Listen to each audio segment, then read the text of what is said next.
Gloria a Dios.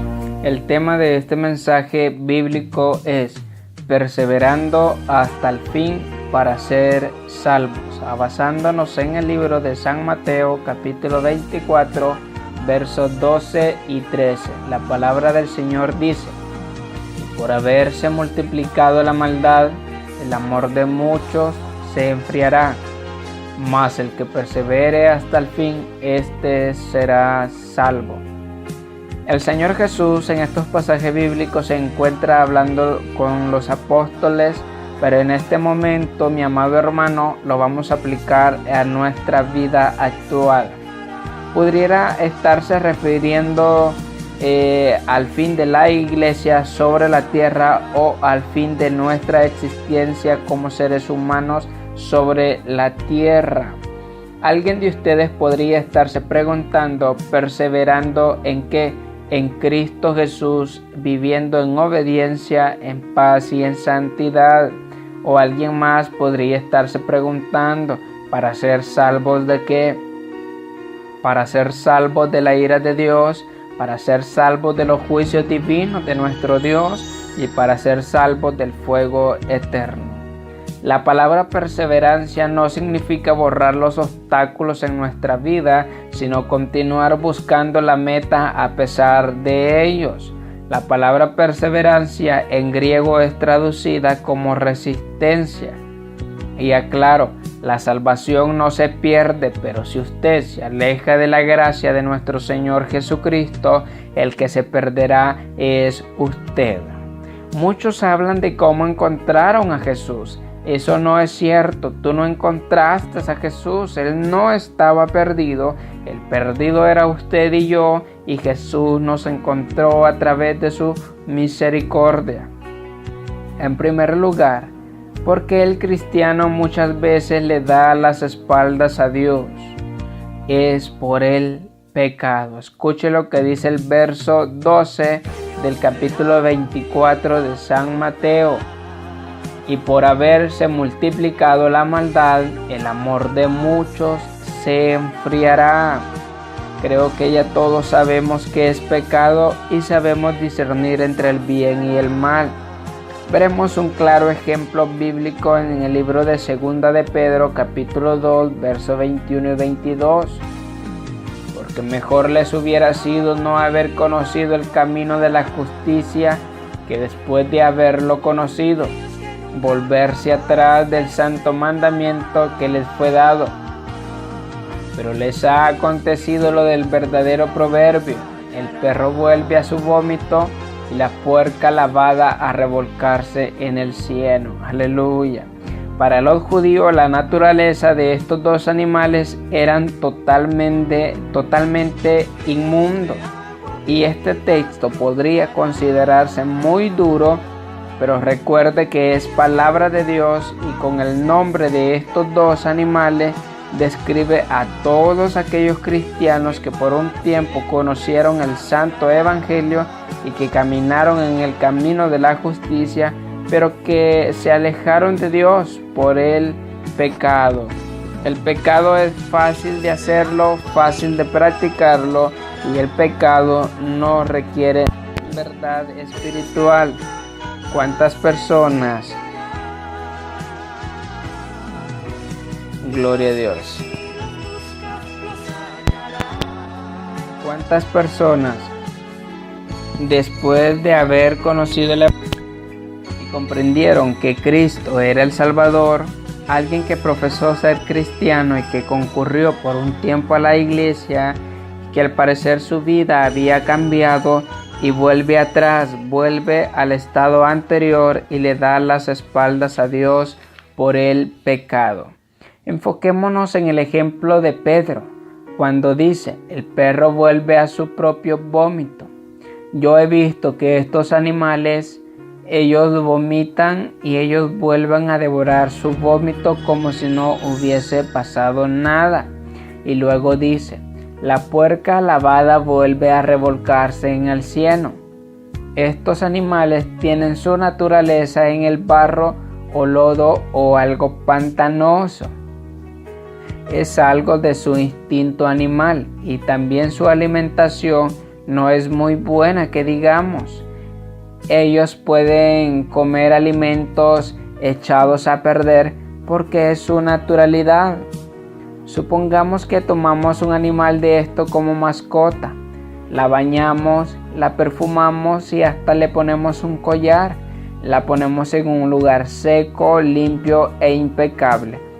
Es decir, que lo sacamos de su ambiente y con el tiempo quizás su comportamiento nos lleve a pensar que ha dejado de ser un cerdo, pero de pronto se le ocurre a usted sacarlo a pasear al parque y el animal ve un charco en tierra. ¿Qué sucede? Un viejo instinto se despierta inconteniblemente y corre a ensuciarse tal cual lo hacía antes. ¿Se asombraría usted por la actitud de este animal? ¿Pondría una carita de asombro por la actitud de este animal? No debería, pues es su naturaleza cubrirse de lodo, pues nuestro error fue creer cambiar el hábito del animal que cambiaría, pero no es así porque no es una cuestión de costumbre, sino de naturaleza animal. De la misma manera sucede en la vida espiritual. Todo ser humano en su estado natural ama el pecado tal cual un cerdo ama el pantano. A lo mejor usted algún día invitó a un amigo a la iglesia. Llega su amigo, se sienta, escucha la palabra de Dios y toma la opción de cambiar por sus propias fuerzas y deja algún que otro pecado visible, deja algún vicio temporal o cambie algunas costumbres y refrene su lengua y trate de adaptarse a la iglesia. Y si fue así, solo fue un arreglo exterior en su vida, pero no existió un cambio de naturaleza interior. ¿Qué sucede entonces? Vuelve al pecado, vuelve al mundo y a veces a un estado mucho peor. Escuche lo que dice el verso 20 del libro de Segunda de Pedro capítulo 2. Ciertamente si habiéndose ellos escapado de las contaminaciones del mundo por el conocimiento del Señor y Salvador Jesucristo, enredándose otra vez en ellos, son vencidos. Su postre estado viene a ser peor que el primero. ¿Qué pasa con estas personas? Se preguntará usted, ¿acaso el Evangelio no tiene el poder de transformar vida? Lo que sucede es que esta persona no cambió de naturaleza, sino de dientes hacia afuera, debido a que creyó que Cristo era un Salvador, pero no lo aceptó como su Salvador, debido a que no entregó sus debilidades a Cristo, sino que fue un impulso de carácter. Escuchó la palabra, pero no creyó a la palabra. Amado hermano, la salvación no es una reforma, tampoco es una cortina para estar cubriendo su sinvergüenzada, cubriendo pecados ocultos. Por el oír el mensaje de Dios viene la fe, y la fe la salvación. Y la salvación es un nuevo nacimiento en Cristo, es un cambio interior de naturaleza. Escuche lo que dice 2 de Corintios 5:17. De modo que si alguno está en Cristo, nueva criatura es. Las cosas viejas pasaron y he aquí todas son hechas nuevas. Hermanos míos, no le pidamos a Dios una reforma o un autosuperarnos. Mejor pidámosle a Dios una nueva naturaleza espiritual en nuestros corazones y con esto ya no tendremos temor alguno de volver atrás, de dar un paso hacia atrás, de volver al estado anterior. Y aquí todas las cosas serán hechas nuevas. Usted será una oveja mansa, humilde, no solo tendrá un nuevo hábito limpio y santo, sino que Dios te dará una nueva naturaleza en tu corazón. En segundo lugar, les daré 4 cosas importantísimas que un cristiano siempre las debe de practicar para perseverar hasta el fin. Primera, El cristiano debe de perseverar legítimamente. Escuchen lo que dice 2 de Timoteo, capítulo 2, verso 5. Y también el que lucha como atleta no es coronado, sino lucha legítimamente. La palabra legítimamente está dando a entenderse que tenemos que vivir conforme a las normas, conforme a las leyes y conforme a los mandamientos de Dios. La Biblia dice que son muchos los llamados, pero pocos los escogidos. Y en aquel día le dirán al Señor: Señor, Señor, si en tu nombre profetizábamos, si en tu nombre hablábamos nuevas lenguas, si en tu nombre los demonios se sujetaban y huían de nosotros. Y Él les dirá: apartados de mí, hacedores de maldad, no os conozco. La pregunta aquí es ¿por qué? Porque no perseveraron legítimamente, es decir, todo lo contrario a los mandamientos de Dios. Vivieron un evangelio moderno, vivieron un evangelio pagano. Amado hermano, si usted es un verdadero discípulo de Jesús el Nazareno, debe de practicar en su vida cotidiana las normas y las leyes y los mandamientos de Dios. Escuche lo que dice el libro de San Juan, capítulo 8 y verso 31. Dijo entonces Jesús a los judíos que habían creído en Él: si vosotros permaneciereis en mi palabra, seréis verdaderamente mis discípulos. Ahora bien, veamos el ejemplo que el apóstol Pablo le presenta a la iglesia en 2 de Timoteo capítulo 2, versos 5 y verso 6. Y también el que lucha como atleta no es coronado, sino lucha legítimamente.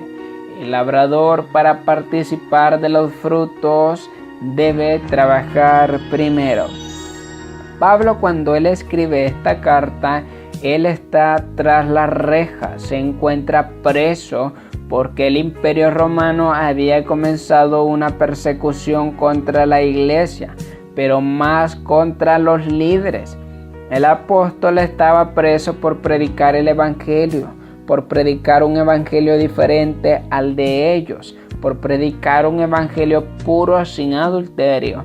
El hecho de que Pablo exhorta a Timoteo no es porque lo considere el más débil, sino porque los tiempos no eran nada buenos y más los tiempos que venían eran peores. Y esos tiempos que se avecinaban podrían dejar hasta sin aliento al más valiente. Pablo le presenta algunos ejemplos a ellos. Uno de ellos es el labrador. Según el verso 6 dice: el labrador, para participar de los frutos, debe trabajar primero. O podríamos decir el trabajador, para disfrutar de los frutos de lo que sembró, debe trabajar primero.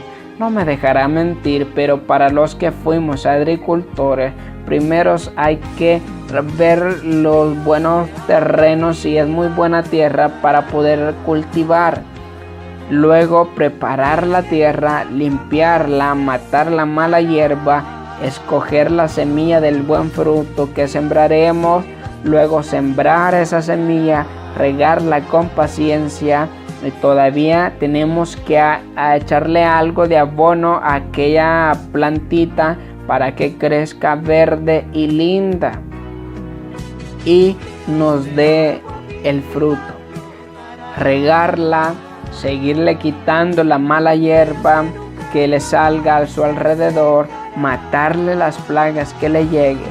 Pero cuando esta plantita crezca, nos va a dar una sombra a nosotros, a ti y a tu familia. No queremos, hermanos, que nos lluevan las cosas del cielo. Primero hay que sudar la gota, hay que trabajar para después gozar ese fruto. Y recuerde, hermano, que Dios cuando hizo a Adán primero lo puso a trabajar, a ponerle nombre a todas las especies de los animales, y hasta el tiempo actual yo no he visto algún ser humano que haya muerto ahogado en su propio sudor. El segundo ejemplo que le presenta es el atleta, según el verso 5, y dice: y también el que lucha como atleta no es coronado, sino lucha legítimamente. El atleta debe de hacer un gran esfuerzo y permanecer en perseverancia. Y por otro lado, solo recibirá la corona el atleta que compite conforme a las normas establecidas. Y dice: el atleta que no lucha legítimamente no es coronado. El atleta debe de luchar hasta el fin o hasta llegar a la copa, porque si abandona el juego será descalificado inmediatamente. Y si usted se ha fijado, el atleta cuando compite contra otro equipo, ellos se caen, se levantan, pero siguen pateando el balón. Ellos quieren llegar a la meta y hacer el gol, y quieren llegar a ganarse un premio o a ganarse la copa. Y de igual manera el cristiano es llamado a luchar toda su vida, y para luchar se requiere perseverancia. Déjeme decirle, mientras el atleta va tras una copa, tras un premio, usted y yo vamos a recibir la corona de vida eterna que Cristo nos preparó. Amado hermano, algo que resalta aquí es que no se vale únicamente ver quién llega primero a la meta, sino que es imprescindible hacerlo legítimamente, cumpliendo con todas las normas establecidas para la competición. Y esto indica a todo cristiano mantener la obediencia a la palabra de Dios, porque de otro modo no recibiremos la corona. Para finalizar el ejemplo del atleta, vemos que muchos en lo literal le sacan tarjeta amarilla o tarjeta roja. Amado hermano, en el cristianismo es necesario la autodisciplina y el dominio propio. El apóstol Pablo había terminado su carrera y le esperaba la corona de gloria. Escuche lo que dice 2 de Timoteo capítulo 4 verso 6 y verso 6 y verso 8. Porque yo ya estoy para ser sacrificado y el tiempo de mi partida está cercano. He peleado la buena batalla, he acabado la carrera, he guardado la fe. Por lo demás me está guardada la corona de justicia, la cual me dará el Señor juez justo en aquel día, y no solo a mí, sino a todos los que aman su venida. El cristiano debe de aceptar el sufrimiento en su desarrollo de su servicio a Cristo. Si es que quiere llegar a ser coronado. El atleta en el entrenamiento hay ciertos sufrimientos por los que tiene que pasar, por las pruebas que tiene que atravesar. El cristianismo es de valientes, por lo que los valientes arrebatarán el reino de los cielos. Esto no es para cobardes, no es para que a la primera prueba se caiga y no se levante, no es para que a la primera tire la toalla. Levántate en el nombre de Jesús, toma tu cruz y sigue adelante, porque cuando estamos en el momento difícil decimos: ¿dónde está el Dios de Elías? La pregunta aquí debe de ser: ¿dónde están los Elías de? En segundo lugar, el cristiano debe de permanecer trabajando en la obra de Dios. Segunda de Timoteo, capítulo 2, verso 6. El labrador, para participar de los frutos, debe trabajar primero. Por supuesto que no somos salvos por obras, pero sí somos salvos para hacer buenas obras. Escuche lo que dice Efesios capítulo 2, verso 8 al 10. Porque por gracia sois salvos por medio de la fe, y esto no de vosotros, pues es don de Dios, no por obras para que nadie se gloríe, porque somos hechuras suyas, creados en Cristo Jesús para buenas obras, las cuales Dios preparó de antemano para que anduvieses en ellas. Gloria a Dios. Aquí en este tema vemos la palabra perseverar. Es lo mismo perseverancia. Esto quiere decir que no debemos darnos por vencidos a mitad de carrera, pero a pesar de los obstáculos que la vida nos presenta. Pero la buena actitud siempre debe de haberla en el cristiano, y esto es diligencia.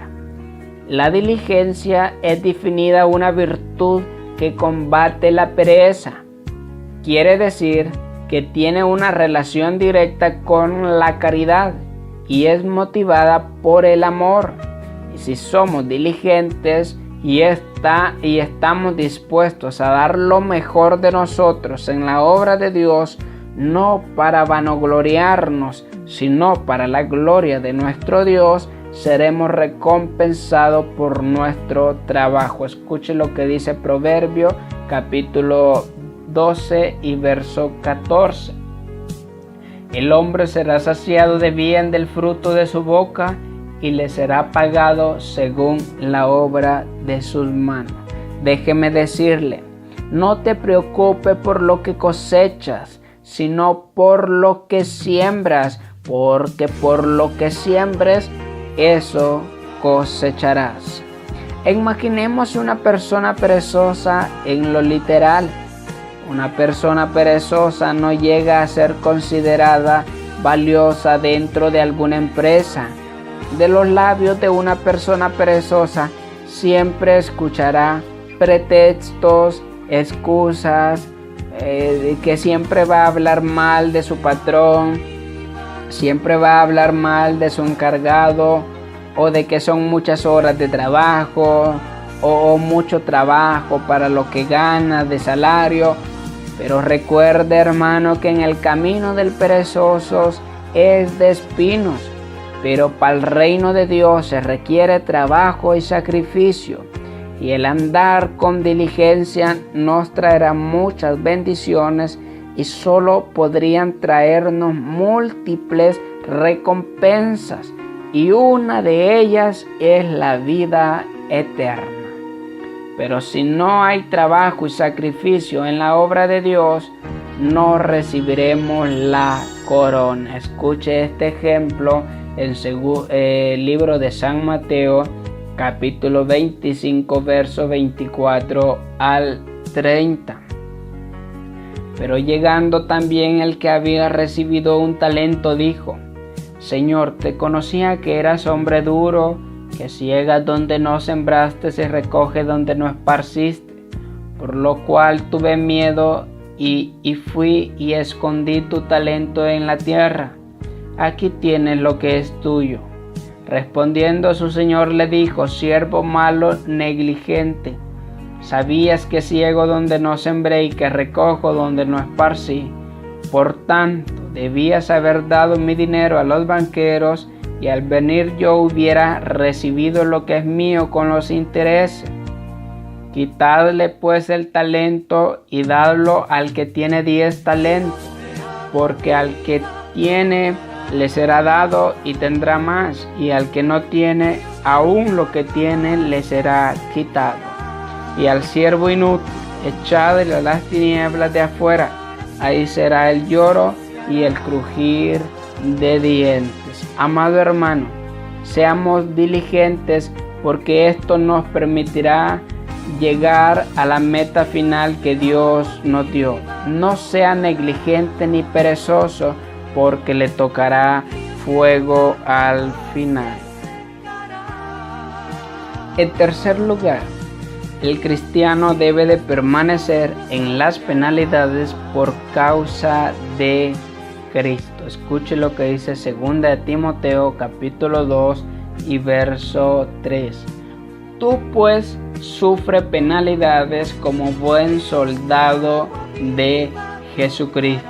Escuche lo que dice también el libro de San Mateo capítulo 5 verso 11 y 12. Bienaventurados sois cuando por mi causa os vituperen y os persigan y digan toda clase de maldad contra vosotros mintiendo. Gozaos y alegraos, porque vuestro galardón es grande en los cielos, porque así persiguieron a los profetas que fueron antes de vosotros. En otras palabras, tenemos que sufrir dolores, pruebas, angustias y tribulaciones. El sufrimiento y las penalidades forman parte de nuestra vida cotidiana como cristianos.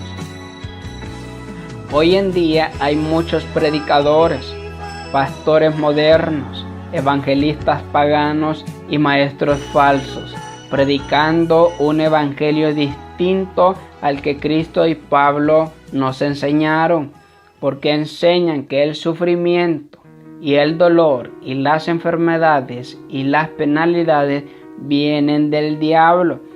Y esta gente predicando un evangelio liberal, y enseñan que si estás en Dios o estás en Cristo, tienes una vida próspera en todos los sentidos. Tendrías casa, carros, terrenos y muy buena cuentota en el banco, y tendrías todo lo que tú desees. Aleluya, suena todo muy lindo esto. ¿Y quién es aquel que no quiere todo esto de ser prosperado? Pero siendo honesto, hermano, esto no es cierto